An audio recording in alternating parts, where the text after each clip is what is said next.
Ladies and gentlemen, welcome to the next video series. Today we are going to look at conjunctive adverbs and how to use these within sentences and between sentences.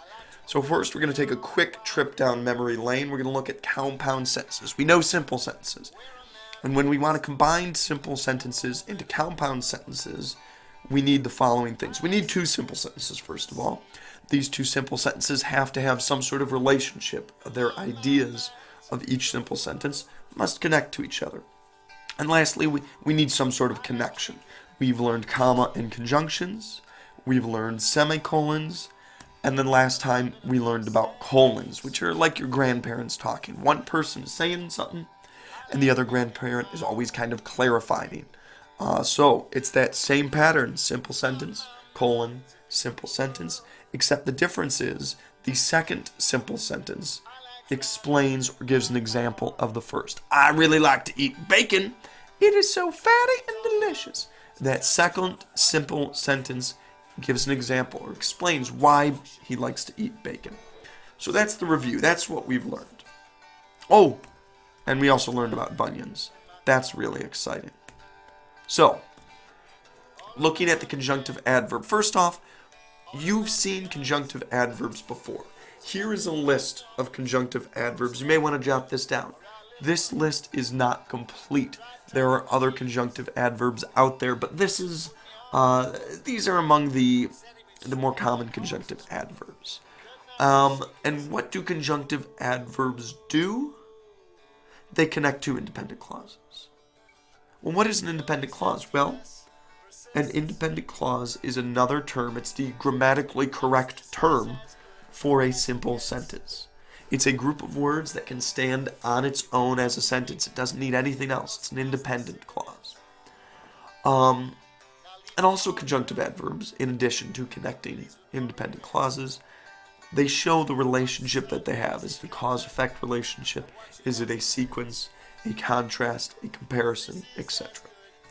We'll touch base more on this in a little bit. Something to be mindful of. Conjunctive adverbs are different than coordinating conjunctions. These fanboys, for, and, nor, but, or, yet, so, serve a different function. And that's something to bear in mind. So, the conjunctive adverbs. Let's look at the patterns. There's a couple different patterns we're going to learn. When using a conjunctive adverb at the beginning of a sentence, you have your subject, verb, object. What does that equal? A simple sentence. So we'll get rid of those and put the simple sentence up there. And if we want to use a conjunctive adverb at the beginning, there's our conjunctive adverb, we need to put a comma between the two. So we have conjunctive adverb, comma, simple sentence. Let's look at how that works. Also is our conjunctive adverb, put your comma in there, I love unicorn rides. Right? But it's going to show a sequence. That's what also does. I like pony rides. Also, I love unicorn rides. So that's showing that also that conjunctive adverb is showing us the connection. Let's look at another example. However, comma, I hate blobfish. Right? However shows a comparison. I am fond of many sea creatures. However, I hate blobfish. They're ugly, they're frowny, not a good combination for a fish. Another example. Therefore, comma, I never go to Llama Land. Right? Therefore is going to show an effect. I hate llamas. Therefore, I never go to Llama Land. Alright? The conjunctive adverb in the middle of a sentence. That's it at the beginning. Here's how it works in the middle. So if we have our simple sentence, we kind of shuffle things around here a little bit. Waboom, waboom. So this pattern is a little bit trickier. You have a simple sentence at the beginning. One idea. You have a semicolon. Separating ideas. Ends and then connects. We learned that. And now we have a conjunctive adverb, the comma, and the simple sentence. So this is that earlier pattern we just learned. And we're adding on a simple sentence to the beginning of it. So what are we doing? We're connecting two simple sentences. We're connecting two ideas. and we are highlighting the relationship between those two ideas. Let's look at how this works. Llama Land is real. Semicolon. And then we bring in our conjunctive adverb. Furthermore, comma, they offer stud services. This is all true.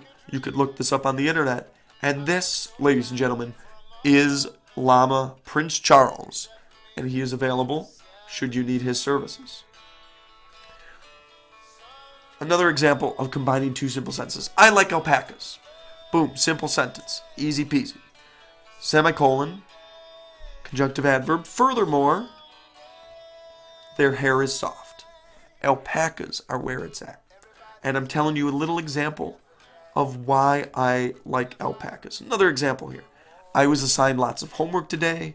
Semicolon, therefore, I will need to do it after practice. Again, following the pattern, you have a simple sentence. If we eliminated this semicolon all the way at the end, I was assigned lots of homework today. That can stand on its own. I will need to do it after practice. That can stand on its own. But we want to combine them. We want them together, and we want to show that connection. Another example. My sister loves to bug me. Also, she loves to whine a lot. Ugh, stupid sisters. Warning, something to be mindful of. Be careful which conjunctive adverbs you choose. You want to make sure whichever adverb you choose makes sense for the relationship between the two sentences. Let me show you a poor example. My brother is a football player. Therefore, he loves baseball. That doesn't make sense. Just because he loves football, it doesn't follow that he would love baseball. What is a conjunctive adverb that you think would be more appropriate here?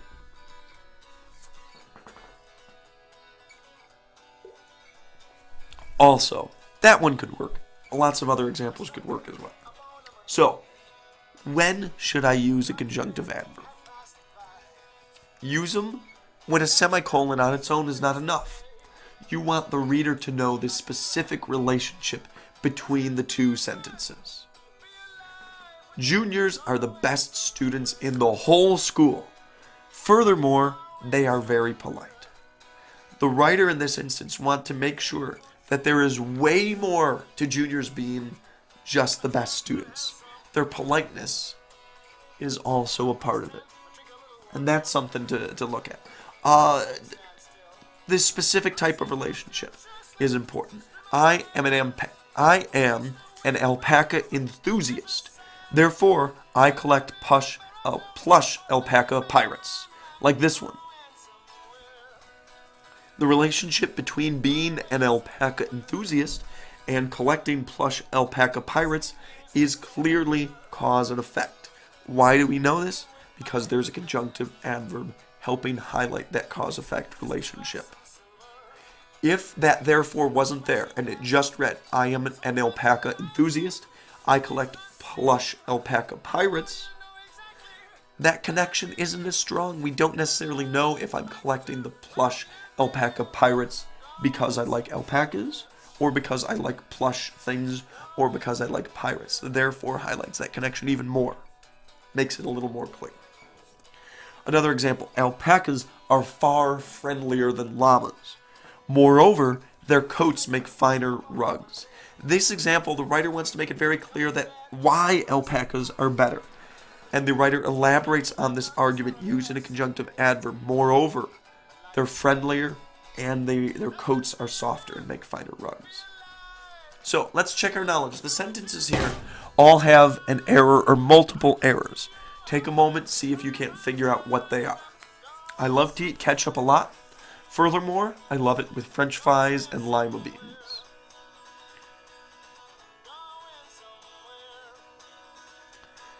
There are actually two errors in this sentence. Error number one, this semicolon should be a comma. If we want to follow our pattern of simple sentence, semicolon, conjunctive adverb, comma, simple sentence.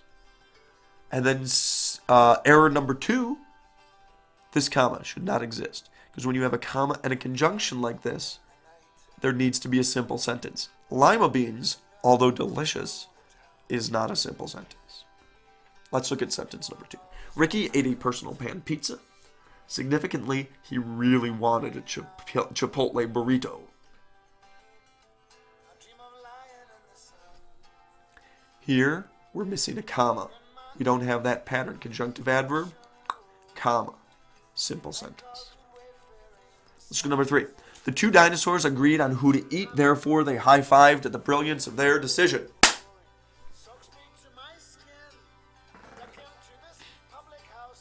In order to fit the pattern, we need to add punctuation in 2 spots. Before therefore needs to be a semicolon. After therefore needs to be a comma. Margie and Marcus are not a good couple. Instead, he cheated on her. Well, in this instance, the pattern can be right, and we need to make a change right here. Either make this period a semicolon or capitalize this I. But there's a grammar issue here. Also, he cheated on her is not the same tense, not the same verb tenses are. He cheats on her is what that would need to be. Last example, alpacas are the world's greatest creatures. Moreover, llamas are lame.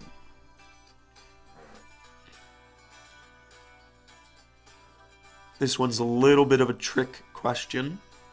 There is nothing wrong with this sentence, except for the fact that llamas are in it, because llamas are terrible. All right, here is your one and only practice for your journal. Write 3 conjunctive adverb sentences. They're tricky, so make sure you're following the pattern and break down the pattern if you need to. That's all you need to know about conjunctive adverbs. Good grammar.